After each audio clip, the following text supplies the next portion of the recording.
अब देखिए नया क्वेश्चन आया है आपके सामने। अब एक नया मैं क्वेश्चन बैंक स्टार्ट करने जा रहा हूँ कॉमर्स का। इसमें यूजीसी नेट के ज़्यादा क्वेश्चन होंगे और भी एग्जामिनेशन के अच्छे क्वेश्चन हैं जो सभी आपके सिलेबस में पाए जाते हैं। तो यूजीसी नेट के क्वेश्चन इसमें, ठीक है। और आपके जो हैं जितने भी कम्पिटिटिव होते हैं, स्लैट के एग्ज़ाम होते हैं, इन सब के पेपर इसमें इंक्लूड किए गए, क्वेश्चन इंक्लूड किए गए हैं। तो ये ऑब्जेक्टिव क्वेश्चन बैंक है, तो ध्यान दीजिएगा। नंबर 1 क्वेश्चन है आपका, environment degeneration does not consist of. पर्यावरण के हाथ में शामिल नहीं है। क्या शामिल नहीं है भाई? लैग, भूमि ह्रास एवं मिट्टी का क्षय तो शामिल है। चारा संसाधनों का अवेगपूर्ण उपयोग एवं परिस्थितियाँ ह्रास ये भी शामिल है। फ्लड्स भी शामिल है। तो पर्यावरण के ह्रास में ये सब चीज़ें शामिल हैं। तो नन ऑफ दी अबव, इनमें कोई नहीं है। ये सारे आंसर आपके सही हैं। नेक्स्ट आइए, निम्नलिखित में कौन सा भारतीय राजकोषीय नीति का मुख्य उद्देश्य नहीं है? तो increase liquidity in an economy, अर्थव्यवस्था में तरलता की वृद्धि। अर्थव्यवस्था में तरलता की वृद्धि करेंगे तो भारतीय राजकोषीय नीति का ये उदाहरण नहीं है। तो ये आंसर आपका सही है क्योंकि ये गलत है। तो भारतीय राजकोषीय नीति का पूरे उद्देश्य क्या है? मान लो ये नहीं हटा दें, ये उद्देश्य क्या है? तो क्या है भाई, चलते हैं हम लोग। टू प्रमोट प्राइस स्टेबिलिटी, मूल्य स्थिरता को प्रोत्साहन देना। तो मूल्य स्थिरता को प्रोत्साहन देना सबसे बढ़िया चीज़ है। अगर मूल्य स्थिरता को प्रोत्साहन नहीं मिलेगा तो मामला गड़बड़ा जाएगा। स्टेबिलिटी होनी चाहिए प्राइस में। आय एवं संपत्ति का समानता को न्यूनतम करना। To minimise the inequality of income and wealth, आय एवं संपत्ति की समानता को तुलना करना, ठीक है। तो आय एवं संपत्ति की समानता के न्यूनतम करना ये भी है। चलिए नेक्स्ट आइए, रोजगार के अवसरों को प्रोत्साहित करना, ठीक है। तो इसके आंसर अगर नहीं जब आता है तो पहला आंसर सही है। अगर कहें राजकोषीय नीति का मुख्य उद्देश्य क्या है, अगर कह दें राजकोषीय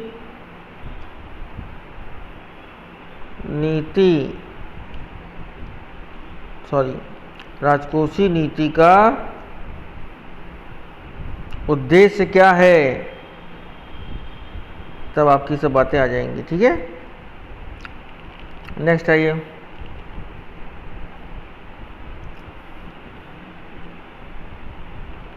उदारीकरण का क्या अर्थ है? तो उदारीकरण क्या अर्थ है? आरक्षित उद्योग की गिनती 70 से घटाकर 8 करना। ऐसा कुछ भी नहीं है उदारीकरण में। ये ऐसा कुछ नहीं आता है कि reducing number of reserve industries from 17 to 18, ऐसा कहीं भी कुछ नहीं है। उद्योग, व्यापार और अर्थव्यवस्था को अनावश्यक प्रतिबंधों से स्वतंत्र करना। Liberating the industry, trade the economy from unwanted restriction, ये भी गलत है। ये भी जो है ये भी नहीं आएगा।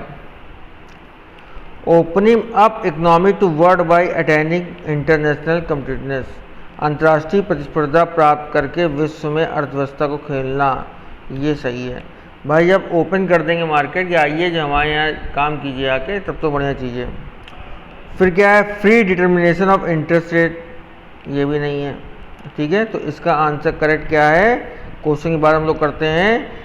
उदारीकरण का क्या अर्थ है? उदारीकरण का अर्थ है opening up economy to the world by attaining international competitiveness, अंतर्राष्ट्रीय प्रतिस्पर्धात्मक प्राप्त करके विश्व में अर्थव्यवस्था खोलना।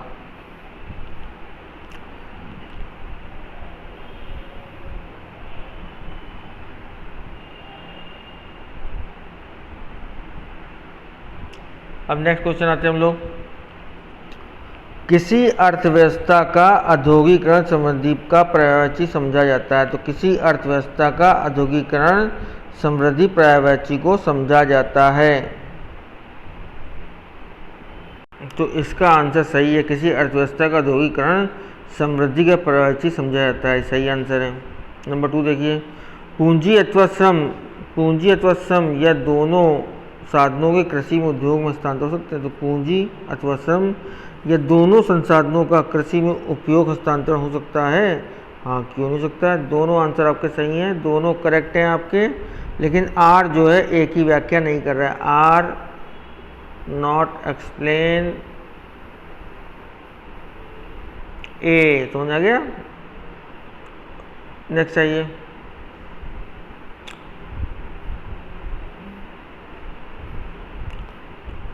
ये हो गया क्वेश्चन आपका, ये भी करा दिया हमने, ये भी करा दिया। अब आइए, ये क्या हो रहा भाई, एक मिनट होल्ड रखिए। अगला क्वेश्चन आइए, वैश्वीकरण वह परिभाषिक शब्द जो निम्नलिखित प्रतिबंधों किसको दूर करने को वर्णित करती है? तो फॉरेन ट्रेड और इन्वेस्टमेंट, फॉरेन ट्रेड और इन्वेस्टमेंट को दूर करने को वर्णित करती है। तो globalisation is the term use to describe process of removal of restriction on which on the following. वैश्वीकरण वह परिभाषिक शब्द है जो निम्नलिखित प्रतिबंधों में किसको दूर करने को वर्णित करती है? इसे कहते हैं विदेशी व्यापार और निवेश। तो बोथ 1 और 2, इसका आंसर सी सही होगा। तो फॉरेन ट्रेड एंड जो है आपका इन्वेस्टमेंट।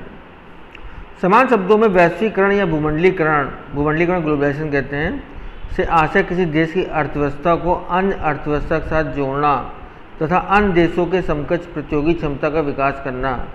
दूसरे शब्दों में हम कह सकते हैं कि वैश्वीकरण के अंतर्गत एक देश का दूसरे देशों के साथ विदेशी व्यापार तथा निवेश से संबंधित प्रतिबंधों को दूर करने से होता है। तो इस बारे में बताया गया। ठीक है, नेक्स्ट आते हैं हम लोग क्वेश्चन, बढ़िया क्वेश्चन था, इंपॉर्टेंट लिख लीजिए। आइए नेक्स्ट, स्थायी संपत्तियों को क्रय करने हेतु स्थायी संपत्तियों को क्रय करने हेतु लिए गए ऋण पर ब्याज क्या कहते हैं? इसे कहते हैं कैपिटल एक्सपेंडिचर। क्या कहते हैं? Capital expenditure. तो स्थायी संपत्तियों को क्रय करने हेतु किए गए ऋण पर ब्याज का भुगतान पूंजीगत व्यय होता है, कैपिटल एक्सपेंडिचर होता है। जबकि अस्थायी, इसको नोट कर लीजिए, जबकि अस्थायी संपत्तियों को क्रय करने हेतु किए गए ऋण पर ब्याज का भुगतान आयगत व्यय, इसे रिवेन्यू एक्सपेंडिचर कहते हैं। तो अगर मान लीजिए अस्थायी है, आपका अस्थायी संपत्ति है, तो अस्थायी संपत्ति का क्या होगा? आपका होगा रिवेन्यू एक्सपेंडिचर। ठीक है, रिवेन्यू एक्सपेंडिचर अस्थायी संपत्ति होगा। नेक्स्ट आइए, नेक्स्ट चलते हम लोग।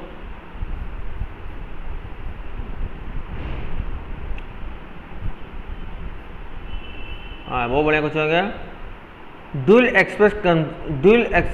Aspect concept result in the following accounting equation. निम्नलिखित समीकरण द्विपक्षीय अवधारणा का परिणाम कौन सा है? तो द्विपक्षीय capital plus liabilities equal to asset. ठीक है, पूंजी प्लस दायित्व जो होती है संपत्ति बराबर होती है। ठीक है, तो पूंजी प्लस दायित्व इक्वल टू संपत्ति। नेक्स्ट आइए,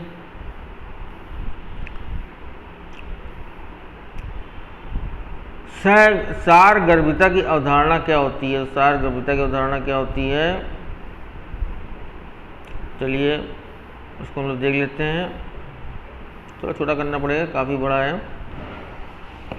तो सारगर्भिता की अवधारणा, इसका आंसर 4th है आपका। इसे कहते हैं मैटेरियलिटी कंसेप्ट। तो इसका आंसर 4th है। तो 4th आंसर हम लोग आते हैं, ये इसका आंसर है 4th। थोड़ा पकड़ते हैं, relates to the importance of an item और इवेंट, किसी मद या घटना के महत्व को ध्यान में रखना। नेक्स्ट आइए, गोइंग कंसर्न कॉन्सेप्ट क्या है? तो गोइंग कंसर्न कॉन्सेप्ट क्या है? एक फर्म के दिवालिया होने की अनुपयुक्त मान्यता। तो गोइंग कंसर्न का क्या है? इसी का बी का सामने वाला पार्ट है, एक फर्म की दिवालिया होने की अनुपयुक्त मान्यता। हिस्टोरिकल कॉस्ट कंसेप्ट क्या है? ये भी जी सामने है भाई, संपत्तियों के लेखांकन हेतु प्रयोग किए गए क्रियाजान्य समान आधार। तो संपत्तियों के लेखांकन हेतु प्रयोग के जान समान आधार। अब ये आता है कॉन्स्टेंसी कॉन्सेप्ट। तो कॉन्स्टेंसी कॉन्सेप्ट क्या है? The same accounting method use by a firm for one period to another. तो मैटेरियलिटी कॉन्सेप्ट क्या है? मैटेरियलिटी कॉन्सेप्ट है आपका relates to the importance of an item of the event. Going concept क्या है? चालू व्यवसाय अवधारणा कहते हैं, एक फर्म के दिवालिया होने की अनुचित मान्यता है, an inappropriate assumption of a firm being bankrupt. Historical cost concept क्या है? A normal basis used for accounting assets. और कॉन्स्टेंसी कॉन्सेप्ट क्या है? The same accounting method used by a firm from one period to another. ठीक है, next आइए,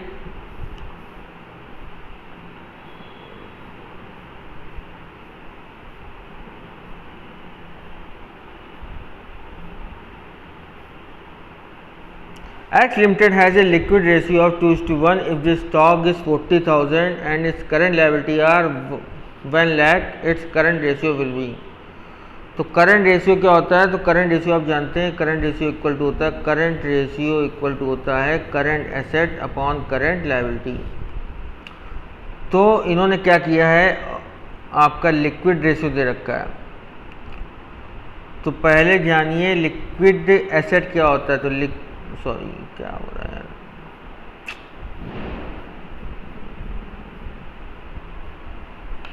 एक minute जरा देखिए कुछ प्रॉब्लम। तो देखिए आपका लिक्विड एसेट, ठीक है।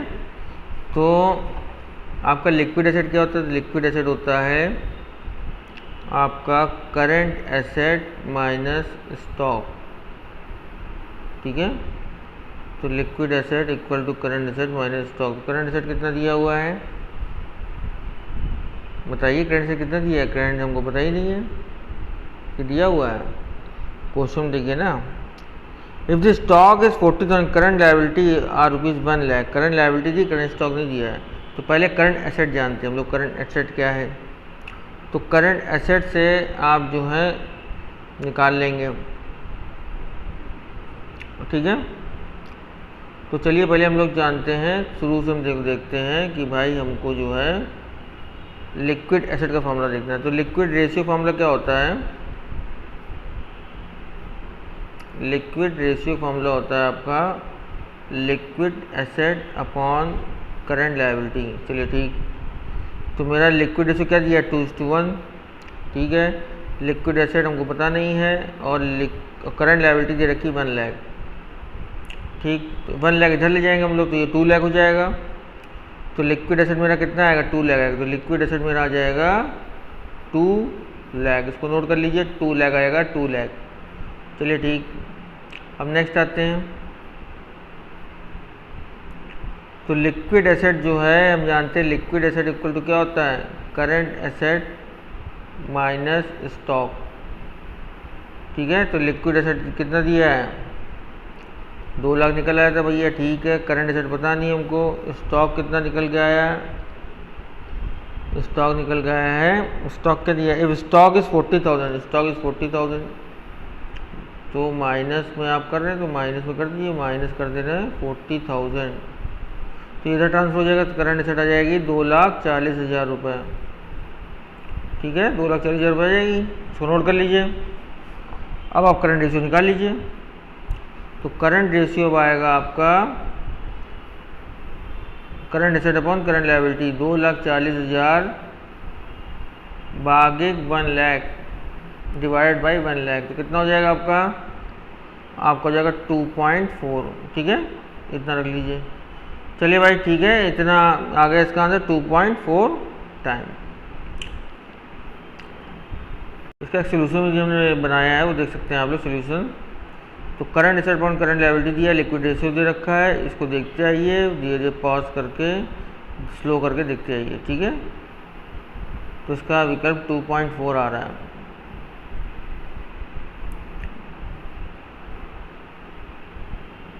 चलिए नेक्स्ट क्वेश्चन बात करते हैं। किसी फर्म के चालू वर्ष के वित्तीय विवरण पत्रों को उस फर्म के पिछले वर्षों के निष्पादन से तुलना की जाती है, इसे हम क्या कहते हैं?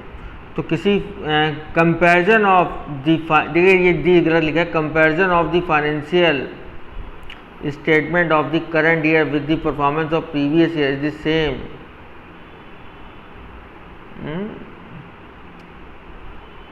किसी फर्म के चालू वर्ष के वित्तीय विवरण पत्रों को उस फर्म के पिछले वर्ष की तुलना की जाती है, क्या कहलाता है? हमारे हिसाब से जो इसका आंसर आएगा ये है ट्रेंड एनालिसिस होगा। हाँ भाई, ट्रेंड एनालिसिस तो लग रहा है, हॉरिजॉन्टल एनालिसिस मुझे लग रहा है, इंट्रा फर्म कंपैरिजन लग रहा है। ऑल ऑफ दी अबव, सारे आंसर सही है, करेक्ट है, ठीक है। नेक्स्ट आइए। The Marshallian utility analysis based on a less valid assumption। Marshall के उपयोगिता विश्लेषण एक न्यून तर्क संगत मान्यता पर आधारित होते हैं, तो इसे कहते हैं given marginal utility of money. क्या कहते हैं? Given marginal utility of money. तो मुद्रा की दी गई समान उपयोगिता, तो मार्शल की उपयोगिता विश्लेषण एक न्यून तर्क संगत मान्यता पर आधारित होते हैं, तो क्या कहते हैं? मुद्रा की दी गई समान उपयोगिता। तो मुद्रा की दी गई सीमांत उपयोगिता के बारे में बताया गया है। तो इसी के बारे में ध्यान रखिए। तो मुद्रा की सीमांत उपयोगिता के बारे में कहा गया। नेक्स्ट आइए, चलिए मैचिंग वाले सवाल जो हैं मैं ज़्यादा डालूंगा नहीं, वो उसमें एक तो बड़ा होता है, दूसरा देखना ही पड़ता है।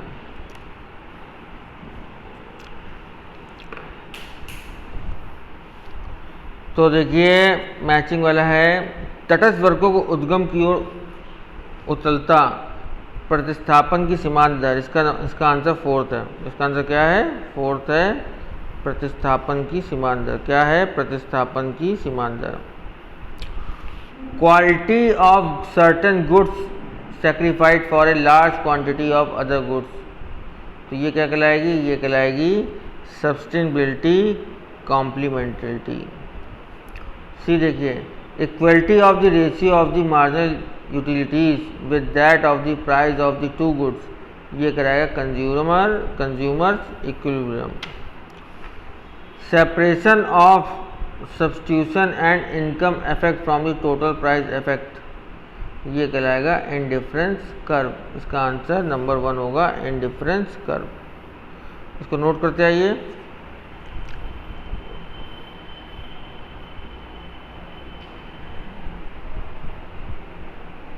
अब नेक्स्ट आइए, firm producing and selling a large variety of goods will generally follows. विस्तृत किस्म की वस्तु उत्पादन विक्रय करने वाली फर्म समानता अपनाती हैं। क्या अपनाती हैं? Product line pricing. क्या अपनाती हैं? Product line pricing.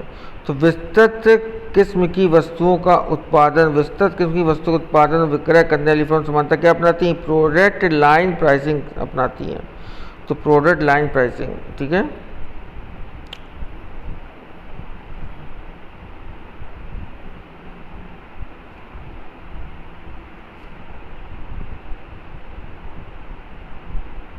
अब ये देखिए ए और सी, पूर्व प्रतियोगिता के अंतर्गत सभी फर्में दीर्घकाल में मात्र समान लाभ प्राप्त करती हैं। तो पूर्व प्रतियोगिता के अंतर्गत सभी फर्में दीर्घकाल में समान लाभ प्राप्त करती हैं। दीर्घकाल में पूर्ण प्रतियोगिता के अंतर्गत सभी फर्में न्यूनतम औसत लागत स्तर पर कार्य करती हैं। तो पूर्व प्रतियोगिता फर्म के अंतर्गत सभी फर्में दीर्घकाल में समान लाभ प्राप्त करती हैं और दीर्घकाल में पूर्ण समानता के अंतर्गत सभी फर्में न्यूनतम औसत लागत स्तर पर कार्य करती हैं।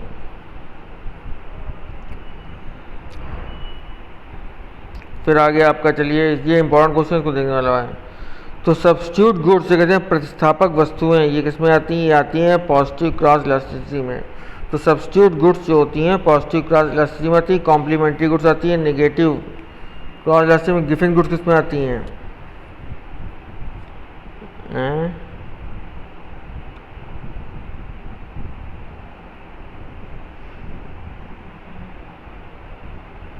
गिफिन गुड्स आती हैं पॉजिटिव प्राइस इलास्टिसिटी में। तो गिफिन गुड्स किसमें आएंगी? पॉजिटिव प्राइस इलास्टिसिटी में। धनात्मक मूल्य लोच में। हाई इनकम ग्रुप कंजम्पशन किसमें आएगा? तो लो इलास्टिसिटी में आएगा। तो सब्स्टिट्यूट गुड किसमें आएगा? सब्स्टिट्यूट गुड ध्यान रखिए आपका आएगा पॉजिटिव क्रॉस इलास्टिसिटी, धनात्मक त्रियक लोच। थर्ड हो गया कॉम्प्लीमेंट्री गुड्स, ये आएगा आपका negative cross elasticity. Giffen goods positive price elasticity और high income group consumption goods low price elasticity. तो ये आपका है, इस पर देख लीजिए। इस पर आगे चलिए, नेक्स्ट आइए। Select the method of finding out correlation from the following. निम्नलिखित से सहसंबंध जानने के लिए निम्नलिखित किस विधि का चयन कीजिए? एक तो कार्ल पियर्सन मेथड हो गया, दूसरा स्पेयरमैन रैंक मेथड हो गया, तीसरा कॉन्करेंट डिवीजन मेथड हो गया। तो ये 3 हैं। तो कार्ल पियर्सन जो हो गया, Karl Pearson method, Spearman rank method और कॉन्करेंट डिवीजन मेथड। तो निम्नलिखित से सहसंबंध को जानने के लिए निम्नलिखित किस सही विधि का चयन कीजिए? कार्ल पियर्सन, स्पेयरमैन और कॉन्करेंट डिवीजन मेथड, ठीक है। आंकड़ों के a set of data can be distinguished from other set of data means. तो ये क्या कहलाएंगे? आंकड़ों के समुच्चय को दूसरे आंकड़ों के समुच्चय को भेद करने के लिए निम्नलिखित में से क्या साधन होते हैं? तो क्या साधन होते हैं? Central value dispersion, skewness and kurtosis. केंद्रीय मूल्य, प्रकीर्णन, वैश्विक और कुर्टोसिस। तो आंकड़ों के समुच्चय को दूसरे आंकड़ों के समुच्चय में भेद करने के लिए निम्नलिखित क्या साधन होते हैं, इसका नाम बता दिया गया। निम्नलिखित में से कौन टेलर द्वारा विनिर्दिष्ट योजना कार्यों को से संबंधित नहीं है, वो है इंस्पेक्टर। निम्नलिखित में से कौन टेलर द्वारा विनिर्दिष्ट योजना के कार्यों से संबंधित नहीं है, वो है आपका इंस्पेक्टर। तो रूट क्लर्क है, टाइम एंड कॉस्ट क्लर्क है, डिसिप्लिनेरियन है, डिसिप्लिनेरियन है। ये आपके 3 तो हैं, लेकिन इंस्पेक्टर नहीं होता है। नेक्स्ट आइए, संगठन के परंपरागत सिद्धांत को एक संगठन के परंपरागत सिद्धांत एक संगठन को मानता है, क्या मानता है, क्लोज सिस्टम। तो the classical organisation theory treats organisation इस संगठन के परंपरागत सिद्धांत को एक संगठन मानता है, क्लोज सिस्टम। ये ध्यान रखिए, बी। नेक्स्ट आइए, इंपॉर्टेंट क्वेश्चन था, निम्नलिखित में कौन सी एक व्यवस्थित अंतर संवादी पूर्वानुमान विधि है जो विशेषों के समूह पर आधारित होती है। तो विशेषों के समूह मतलब कौन एक, इसे कहते हैं सिस्टमैटिक। देखिए, सिस्टमैटिक इंटरैक्टिव फोरकास्टिंग मेथड। तो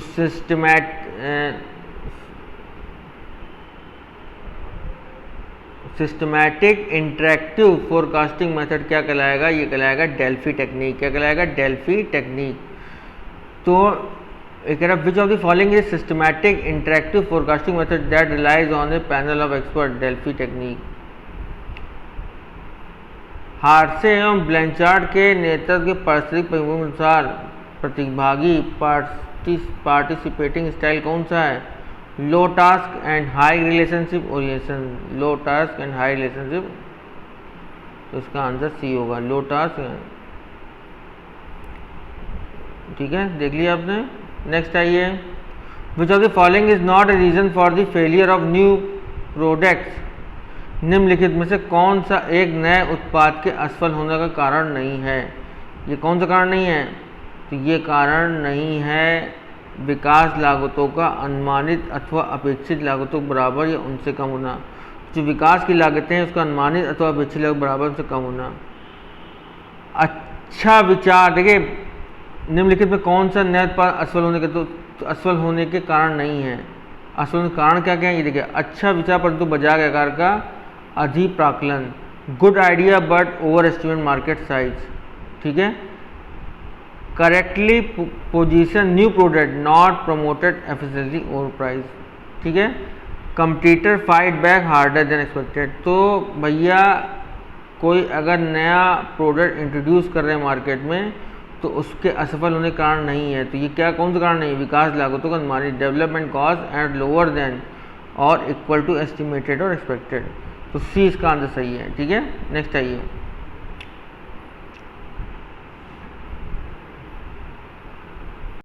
चलिए नेक्स्ट क्वेश्चन देखते हैं हम लोग। Next question, which of the following is true for the calculation of overall market shares. तो ये क्या है, बड़ी दिक्कत इसमें आज कर रहे हैं हम। तो इसमें है customer penetration into customer loyalty into customer selectivity into price selectivity. तो ये आपका जो है, ये आपका डी है इसका आंसर। बाजार के अंश की गणना के लिए निम्नलिखित में से कौन सा सही है। तो कस्टमर पेनिट्रेशन है, कस्टमर लॉयल्टी है, इंटू कस्टमर सिलेक्टिविटी है, इंटू प्राइस सिलेक्टिविटी है। ये आपके जो है डी सही है।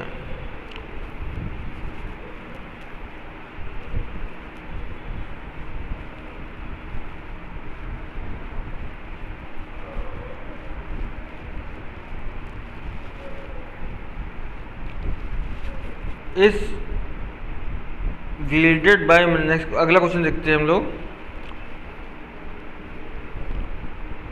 डैश के प्रयोग निर्माण करता है जो किसी साधन को हटाने अथवा मध्यस्थों का सहयोग न होने पर प्रतिबंधों को समाप्त करने की धमकी देता है। क्या कहलाता है, ये कहलाता है कोर्सिव पावर। क्या कहलाता है, परपीडक शक्ति कहलाता है। तो इसे कहते हैं परपीडक शक्ति।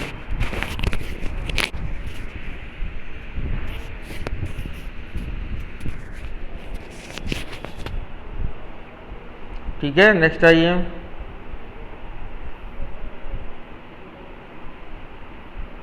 प्रोडक्ट कैटेगरी क्या कहलाएगा, ये कहलाएगा लॉन्गेस्ट पीएलसी। और प्रोडक्ट फॉर्म क्या कहलाएगा, इसका कहलाएगा स्टैंडर्ड पीएलसी। मैचिंग है। अब नेक्स्ट आइए,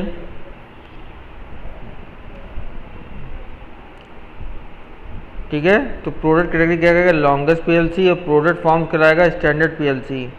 और ब्रांडेड प्रोडक्ट क्या कहलाता है, अब वही भाई एक ही बचा आपका, वन ऑफ सर्वल वेरिएंट शेप्स, कई परिवर्त रूप का एक। तो प्रोडक्ट कैटेगरी क्या कहलाएगा, लॉन्गेस्ट पीएलसी। प्रोडक्ट फॉर्म क्या कहलाएगा, स्टैंडर्ड पीएलसी। और नहीं है, वो दो बच रहे हैं, मैं ध्यान नहीं दिया। तो ब्रांडेड प्रोडक्ट क्या कहलाएगा, इसके बारे में हम लोग बात करते हैं कि ब्रांडेड प्रोडक्ट क्या कहलाएगा। तो ब्रांडेड प्रोडक्ट कहलाता है, ये आपका है शॉर्ट और लॉन्ग पीएलसी। शॉर्ट और लॉन्ग पीएलसी। तो ये आखिरी जो बचा है, ये जो है सी जो है प्रोडक्ट, ये कहलाएगा one of several variant shapes. तो one of several variant shapes अनेक शेप्स में होते हैं। तो प्रोडक्ट कैटेगरी क्या है, लॉन्गेस्ट पीएलसी है। प्रोडक्ट फॉर्म्स क्या है, स्टैंडर्ड पीएलसी है। और प्रोडक्ट क्या है, one of several variant shapes है। ब्रांडेड प्रोडक्ट क्या है, शॉर्ट और लॉन्ग पीएलसी है। नेक्स्ट आइए,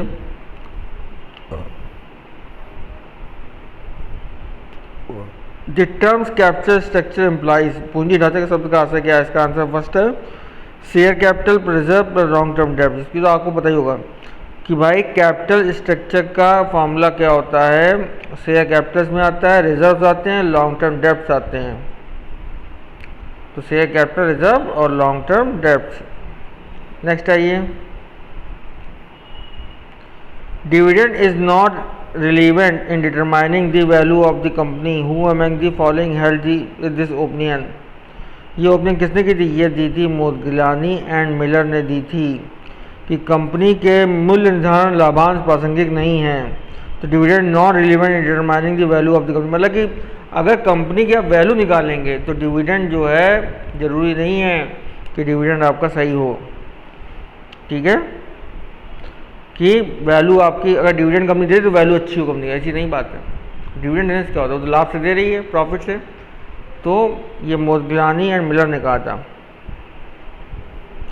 the formula Q2 use compute the, तो Q2 तो क्वार्टाइल का भी आता है, लेकिन इसमें क्या है, टोटल कैरिंग कॉस्ट का फार्मूला है आपका, टोटल कैरिंग कॉस्ट का फार्मूला है। Q2 use compute the total carrying cost. Next आइए, financial leverage measured by EBIT upon EBT, आपको याद ही होगा EBIT अपॉन EBT। तो EBIT अपॉन EBT क्या कहलाता है, वित्तीय लीवरेज का मापन होता है। तो वित्तीय financial leverage equal to EBIT upon EBT, ठीक है। नेक्स्ट आइए, which of the following is a key role of the manager is defined Ulrich et al 2009। तो ये कहते हैं व्यापारिक मित्र कहा जाता है, इसे कहते हैं बिजनेस एलाई। इसका आंसर ये होगा, निम्नलिखित में उल्रिच इट अल द्वारा परिभाषित HR प्रबंधक का कौन सी भूमिका होती है। तो उसकी भूमिका व्यापारिक मित्र या बिजनेस एलाई की होती है, ठीक है। नेक्स्ट आइए, ये आंसर बिल्कुल सही दिए हैं, मैचिंग बिल्कुल सामने रख दी गई है।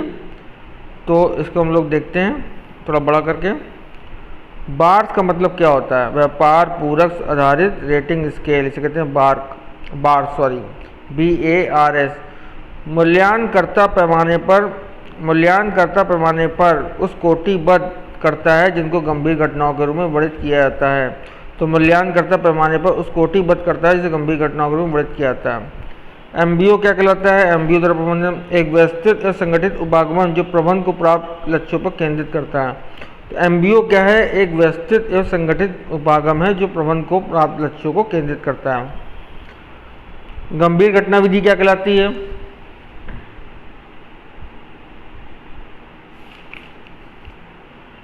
तो गंभीर घटना विधि जो कहलाती है वो कहलाती क्या है, मूल्यांकनकर्ता गंभीर घटनाओं का रिकॉर्ड रखता है जिसका प्रयोग एवं निष्पादन मूल्यांकन में करता है। नेक्स्ट आइए, व्यवहार प्रेक्षण पैमाना क्या है। तो मूल्यांकनकर्ता एक पैमाने पर यह दिखाता है कि मूल्यांकनार्थी कितनी बार उन्हें विशेष व्यवहारों को करता है जिनकी पहचान पहले से की जा चुकी है।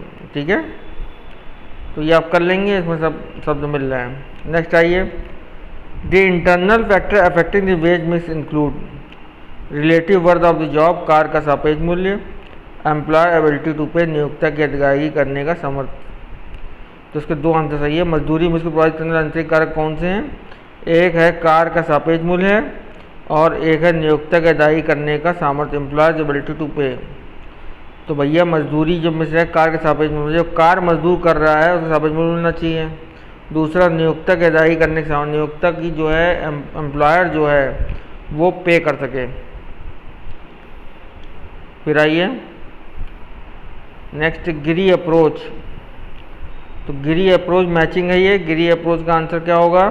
आइए हम लोग चलते हैं। गिरी अप्रोच का आंसर होगा थर्ड। क्या होगा? नियोजक एवं कर्मचारी के बीच के विवाद को सुलझाने के लिए स्व बातचीत का एक साधन, इसे कहते हैं गिरी अप्रोच।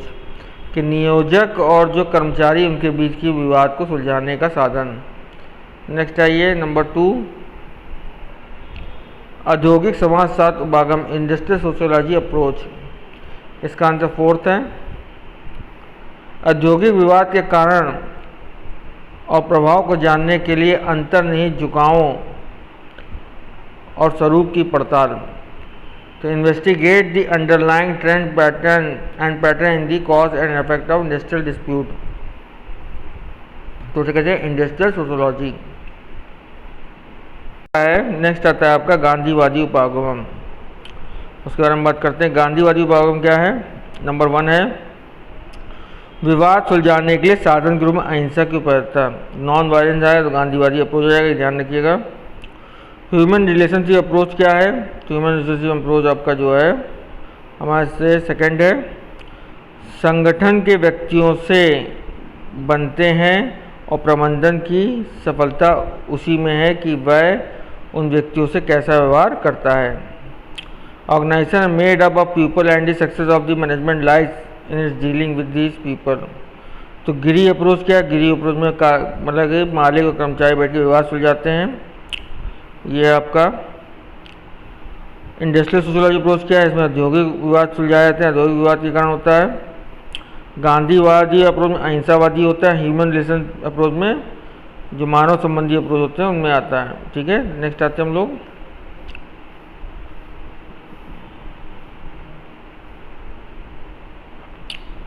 नेक्स्ट देखिए,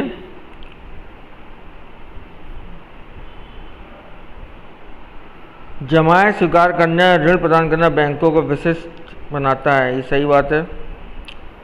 ठीक है, वित्तीय उत्पादन क्रियाओं को करने के लिए अधियुक्ति युक्त इकाइयों से जमाओं के अभाव युक्त इकाइयों की तरफ ले जाने के लिए बैंक मध्यस्थों की तरह कार्य करता है। ये भी सही है। दोनों आंसर आपके सही हैं, इसमें टिक लगा लीजिए।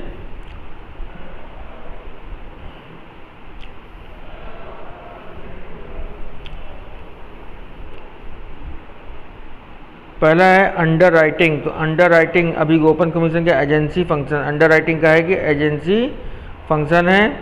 तो अंडर राइटिंग का आंसर जो है आपका एजेंसी फंक्शन है। नंबर 4th आंसर है इसका, नंबर 4th आंसर है। दूसरा है ट्रांसफ़र ऑफ फंड्स। तो ट्रांसफ़र ऑफ फंड्स का क्या है? यूटिलिटी फंक्शंस है, इसका 3rd आंसर है। ओवरड्राफ्ट क्या है? ओवरड्राफ्ट अग्रिम प्रदान करना, ग्रांटिंग एडवांसेस। तो ओवरड्राफ्ट में एडवांस पैसा दिया जाता है, इसलिए जो है एडवांस। रिकरिंग डिपॉजिट क्या है? तो रिकरिंग डिपॉजिट आपका बचा प्राइमरी फंक्शन होता है, नंबर 1।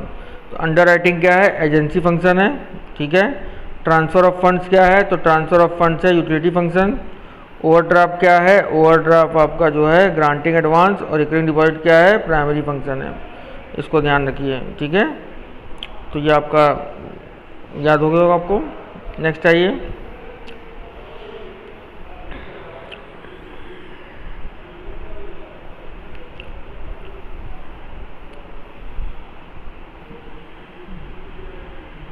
निम्नलिखित में से कौन एक भारतीय रिजर्व बैंक के सहायक संस्था नहीं है? भारतीय जमा बीमा प्रत्याभूत निगम, Deposit Insurance and Credit Guarantee Corporation of India, ये भी नहीं है। Bharatiya Reserve Bank Note Mudra Private Limited, ये भी नहीं है। तो नोट मुद्रा प्राइवेट लिमिटेड दोनों आंसर नहीं है, तो निधर इनमें से कोई सही नहीं है। भारतीय, इसमें हम आंसर देखते हैं, भारतीय रिजर्व बैंक आरबीआई जैसा केंद्रीय बैंक है, इसमें सहायक संस्था निम्नलिखित हैं। नेशनल हाउसिंग बैंक, भारतीय रिजर्व बैंक के नोट मुद्रा प्राइवेट लिमिटेड, ठीक है, national bank for agriculture and rural development, NABARD, एक तो BNPL है और नाबार्ड है। तो भारतीय नेशनल हाउसिंग बैंक इसमें आते हैं। भारतीय रिजर्व बैंक की केंद्रीय सहायक संस्था कौन सी है? नेशनल हाउसिंग बैंक है। भारतीय रिजर्व बैंक नोट मुद्रण प्राइवेट लिमिटेड, और तीसरा है national bank for agriculture and rural development, जिसे नाबार्ड कहते हैं। चौथा है deposit Insurance and Credit Guarantee corporation. ये इंपॉर्टेंट क्वेश्चन है, इसको लोग ध्यान रखिएगा। तो पहला आएगा आपका नेशनल हाउसिंग बैंक, दूसरा आएगा भारतीय रिजर्व बैंक नोट मुद्रण प्राइवेट लिमिटेड कंपनी, तीसरा आएगा नाबार्ड, चौथा आएगा आपका deposit insurance credit Guarantee corporation. ये की सहायक संस्थाएं, 4 सहायक संस्थाएं होती हैं। नेक्स्ट आइए, निम्नलिखित में कौन सी नाबार्ड से संबंधित नहीं है? तो हमारे हिसाब से ये चारों नहीं हैं, ठीक है। तो NIEF भी नहीं है, बर्ड भी नहीं है, RIDF भी नहीं, SHPI भी नहीं है। ये चारों आपकी नाबार्ड से संबंधित नहीं हैं।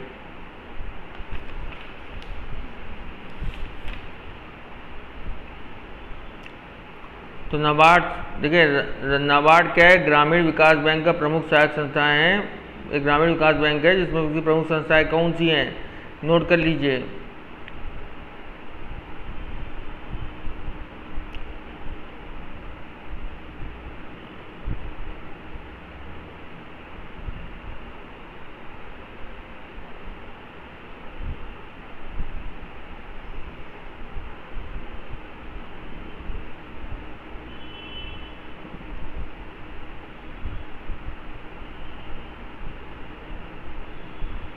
नहीं, हमारे हिसाब से इसका आंसर जो होगा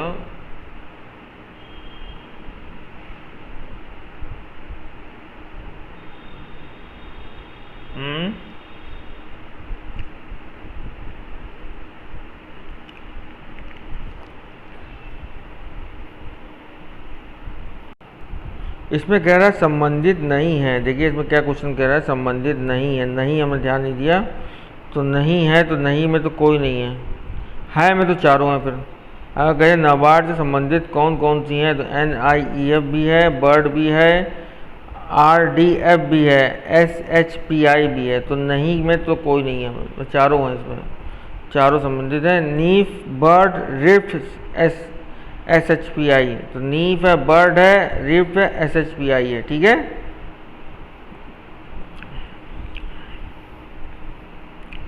नेक्स्ट आइए,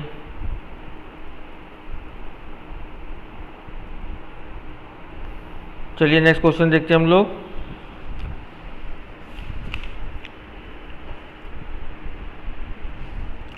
निम्न आरक्षित नकदी वाली कंपनियां विदेशी प्रत्यक्ष निवेश के स्थान पर लाइसेंसिंग विधि को अधिमान देती हैं। ये सही है। नकदी में अमीर कंपनियां समानतः विदेशी प्रत्यक्ष निवेश का अधिमान देती हैं। ये भी सही है। तो दोनों सही हैं, फर्स्ट एंड सेकंड करेक्ट है। निम्न आरक्षित नकदी वाली कंपनियां समानतः विदेशी प्रत्यक्ष निवेश के स्थान पर लाइसेंसिंग विधि का अधिमान देती हैं। सही है। नकदी में अमीर कंपनियां समानतः विदेशी प्रत्यक्ष निवेश का अधिमान देती हैं। ये भी सही है। विच of the following is not a feature business process outsourcing? इसमें कौन सा फीचर्स नहीं है जो बिजनेस प्रोसेस आउटसोर्सिंग नहीं माना जाता है? टू डिक्रीज ऑर्गेनाइजेशन कैपेबिलिटीज, ठीक है, यह संज्ञानात्मक सामर्थ्य को घटाता है। तो ये गलत है, तो इसलिए इसका आंसर इसी सही होगा। अब BPO में क्या क्या आते हैं फीचर्स? यह कार्यकारिणी रणनीतियों पर एकाग्र होने के योग बनाता है। ये भी है, सही है। यह प्रक्रिया में सुधार करता है और धन को हो जाता है। ये भी सही है। यह संज्ञानात्मक सामर्थ्य को घटाता है। ये सही नहीं है। तो बिजनेस प्रोसेसिंग आउटसोर्सिंग एक प्रकार की आउटसोर्सिंग प्रक्रिया होती है जिसमें कि एक तीसरे पर सेवा प्रदाता को संचालन और एक विशेष व्यवसाय प्रक्रिया को करार दिया जाता है। सूचना प्रौद्योगिकी उद्योग और BPO की निकटता को देखते हुए इससे सूचना प्रौद्योगिकी समर्थित सेवा के रूप में वर्गीकृत किया जाता है। इसका प्रमुख विशेषताएं निम्नलिखित होती हैं। यह कार्यकारियों की रणनीति पर एकाग्र होने के योग बनाता है। ठीक है, पहला सही है। यह प्रक्रिया में सुधार करता है और धन को बचाता है। ये भी सही है। यह कंपनी की स्थिति के अनुरूप ढलने की क्षमता बढ़ाने में मदद करता है। इसमें ये भी सही है, इसमें कार्य विशिष्टता से कंपनी की स्पर्धा शक्ति बढ़ाते हैं। यह संगठनात्मक सामर्थ्य को भी बढ़ाता है। ये सारे इसके आंसर सही हैं। ठीक है, नेक्स्ट आइए, the major outcomes of Bretton Woods conference. The major outcome of the Bretton Woods conference का तो आपको पता ही है आंसर। इसको मैं एक बार क्वेश्चन आ चुका है, ये कहलाता है IMF और IBRD की स्थापना। तो इसका आंसर जो है आपका डी सही है, IMF एंड IBRD की स्थापना करना। बेटन वुड्स कॉन्फ्रेंस हुआ था, उसमें IMF और IBRD की स्थापना की गई थी। ठीक है, नेक्स्ट आइए, निम्नलिखित कौन विश्व बैंक से उधार का आवश्यक कार्य है। तो कौन सा विश्व बैंक उधार का आवश्यक कार्य? यह अंतर्राष्ट्रीय पूंजी बाजार में उधार लेता है, आदान प्रदान समझौताओं के अंतर्गत यह मुद्रा को उधार लेता है, यह शुद्ध बट्टा कार्यक्रम के अधीन उधार लेता है। तो ये सारे आंसर सही हैं। It borrow in the international capital market, it borrow on currency on swap agreement, it borrow under the discount net programme, all of the above. तो आर ऑफ दी सारे आंसर्स के ABC सही हैं। ठीक है, next आइए, ये last question है, which one of the following statement is false. कौन सा फॉल्स है? IFC was establish in July 1956। तो अंतर्राष्ट्रीय वित्त निगम जो है, इंटरनेशनल फाइनेंस कॉरपोरेशन की स्थापना जो हुई थी, IFC से कहते हैं, वो 1956 को हुई थी। IFC सदस्य देशों को सार्वजनिक क्षेत्र के उपक्रम वृद्धि और विकास को प्रोत्साहित करती है। ये गलत है। ठीक है, इसलिए इसमें टिक जाएगा सही।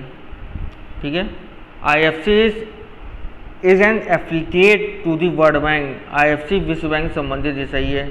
IFC increase the growth of productivity private enterprise member countries. IFC सदस्य देशों के निजी क्षेत्र के उपक्रम विकास के लिए प्रोत्साहित करती है। ये भी सही है। तो इसका आंसर बी जो होगा ये गलत है, इसलिए इसमें टिक लगाया है। आपका टिक सही है। तो IFC की स्थापना हुई 1956 से। IFC वर्ल्ड बैंक से संबंधित है। IFC जो है ग्रोथ और productive private enterprise member countries में जो है उनको देखती है। ठीक है, प्रोत्साहित करती है। तो ये आंसर इसका गलत है और सब सही है। तो आज ये लास्ट क्वेश्चन था। अब जो है अगला हम वीडियो जल्दी अपलोड करेंगे, आप उस पर ध्यान दीजिए। बहुत बढ़िया क्वेश्चन हम करवा रहे हैं, उसको पढ़िए। सारे एग्ज़ाम में अगर मैं इसमें 8000 क्वेश्चन मुझे डालने हैं ऑब्जेक्टिव, और 8000 क्वेश्चन ऑब्जेक्टिव आगे पढ़ जाएंगे तो आप जो है हमेशा मुझे लगता है 8000 क्वेश्चन में तो काफ़ी क्वेश्चन आपके आएंगे एग्ज़ाम में। ठीक है, धन्यवाद, थैंक यू। सब्सक्राइब कीजिए और शेयर कीजिए।